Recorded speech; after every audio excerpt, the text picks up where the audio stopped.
எல்லாரும் எப்படி இருக்கீங்க? உங்களை பார்த்ததுல எனக்கு ரொம்ப சந்தோஷம். இன்றைக்கும் நிறைய புது ஃப்ரெண்ட்ஸ் நம்ம சேனலில் ஜாயின் பண்ணியிருக்கீங்க. எல்லாருக்குமே ரொம்ப ரொம்ப நன்றி. புதுசாக நம்ம சேனலை பார்க்குறவங்களா இருந்தால் சப்ஸ்கிரைப் பண்ணி வச்சுக்கோங்க. கூடவே இருக்கிற பெல் ஐக்கானையும் ப்ரெஸ் பண்ணி வச்சுக்கோங்க. Thank you friends. இன்றைக்கி நம்ம கிச்சனில் என்ன பார்க்க போகிறோம்னா, இன்றைக்கி நம்ம கிச்சனில் சிக்கன் ரோஸ்ட்டு ரொம்ப ஈஸியாக எப்படி பண்ணுறது அப்படிங்கிறத பார்க்க போகிறோம். செம்மையாக இருக்கும். இதுக்கு வந்து நான் சிக்கன் வந்து இந்த பெரிய பெரிய பீஸா போட்டு வாங்கி வச்சுருக்கேன். நல்லா வாஷ் பண்ணிவிட்டு இந்த மாதிரி கீரி நடுவில் அப்போ தான் காரம் உள்ளே போகும். இந்த மாதிரி கீரி எடுத்து வச்சுக்கோங்க. நல்லா சதை உள்ள பகுதியாக போடுங்க. அப்போ தான் நல்லாயிருக்கும் சாப்பிட்றதுக்கு. எடுத்து கட்டி சாப்பிடும்போது ரொம்ப இன்ட்ரெஸ்டிங்காக இருக்கும் சாப்பிட்றதுக்கு. இதில் என்னென்ன போடணும் அப்படின்றத பார்த்துடலாம். 2 ஸ்பூன் இஞ்சி பூண்டு பேஸ்ட் போட்டுக்கிறேன்.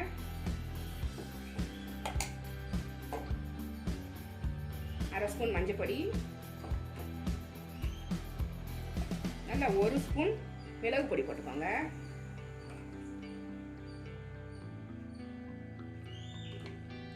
அடுத்தது காஷ்மீரி சில்லி பவுடர் நல்லா 1 ஸ்பூன் அளவு போட்டுக்கிறேன். நல்லா கலர் கிடைக்கும் அப்படின்றதுக்காக போட்டுக்கிறேன். சாதா மிளகாய் பொடி நம்மளுக்கு எவ்வளோ காரம் தேவையோ போட்டுக்கோங்க. இன்னும் 1 ஸ்பூன் மட்டும் போட்டுக்கிறேன். 1 ஸ்பூன் இன்னும் கொஞ்சம் காரம் கம்மியாக வேணும்னா நீங்கள் குறைச்சிக்கோங்க காரத்தை.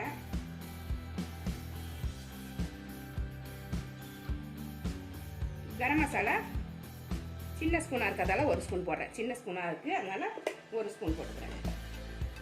கொஞ்சமாக தயிர் போட்டுக்கலாம். 1 ஸ்பூன் அளவுக்கு வினிகர் போட்டிருக்கேன். வினிகர் பிடிக்காது அப்படின்னாக்கா லெமன் போட்டுக்கலாம். 1 ஸ்பூன் வினிகர் போட்டிருக்கேன். அப்போ தான் சாஃப்டாக இருக்கும் சிக்கன். தேவையான அளவு உப்பு போட்டுருவோம். சிக்கனுக்கு தேவையான உப்பு.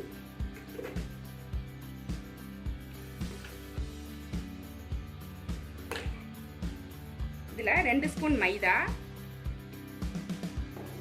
2 ஸ்பூன் கார்ன்ஃப்ளவர் எடுத்துட்டேன். இது எல்லாத்தையுமே சேர்த்து இப்போ நம்ம பிசைஞ்சு ஒரு அரை மணி நேரம் ஊற வச்சிடலாம். ஃப்ரீசரில் போட்டுட்டிங்கன்னா கூட போதும், நல்லா ஊறிடும். இது மாதிரி பிசைஞ்சு எடுத்து வச்சுக்கோங்க.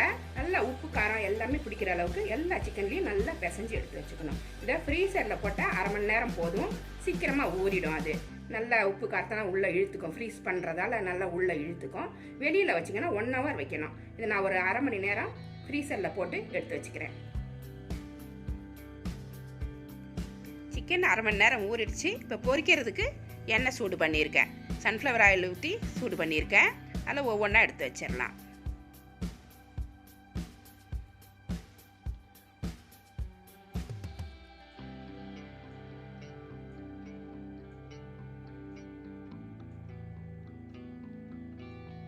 இது நல்லா வேகணும். இது ஒரு பக்கம் வெந்துருச்சு. இது திருப்பி போட்டுடலாம். ஒரு தடவைன்னு இல்லை, 2-3 தடவை கூட திருப்பி வேக போட்டு நல்லா சாஃப்டாக வேகிற வரைக்கும் வச்சுக்கணும். ஏன்னா உள்ளாரெலாம் சிக்கன் வேகாமல் நின்றுடும். அதனால் 2-3 வாட்டி திருப்பி போட்டு நல்லா வேக வச்சு எடுத்துக்கோங்க. நல்லா ஃப்ரை ஆகணும். அப்போ தான் உள்ளாரெலாம் சாஃப்டாக இருக்கும். சாப்பிட்றதுக்கு நல்லாயிருக்கும். சிக்கன் நல்லா ஜூஸியாக இருக்கும். சாப்பிட்றதுக்கே ரொம்ப டேஸ்ட்டாக இருக்கும். இது யாராவது கெஸ்ட்டு வர்றப்ப இது மாதிரி செஞ்சு கொடுத்தீங்கன்னா ரொம்ப நல்லாயிருக்கும். இது நல்லா ஃப்ரை ஆயிடுச்சு. ஒவ்வொன்றா பிளேட்டில் எடுத்து வச்சிடலாம்.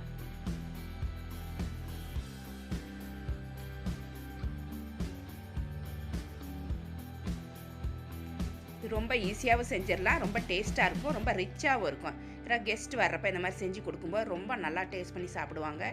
இது ஒரு ஃபங்க்ஷன்னா கூட இது மாதிரி செஞ்சு வச்சுக்கலாம். நம்ம பிரியாணிக்கு இது சைட் டிஷ்ஷாக ரொம்ப நல்லாயிருக்கும். இது சிக்கன் ரோஸ்ட் ரொம்ப ஈஸியாக ரெடி ஆகிடுச்சு. ரொம்ப டேஸ்ட்டாகவும் இருக்கும். ரொம்ப ஹெல்த்தியாகவும் இருக்கும். இந்த ரெசிபி உங்களுக்கு பிடிச்சிருந்தா நம்ம சேனலை சப்ஸ்கிரைப் பண்ணி வச்சுக்கோங்க. கூடவே இருக்கிற பெல் ஐக்கானையும் ப்ரெஸ் பண்ணி வச்சுக்கோங்க. லைக் பண்ணுங்கள், ஷேர் பண்ணுங்கள், கமெண்ட் பண்ணுங்கள். இவ்வளோ நேரம் என்னோடய வீடியோவை பார்த்தா எல்லாருக்குமே நன்றி. Thank you friends.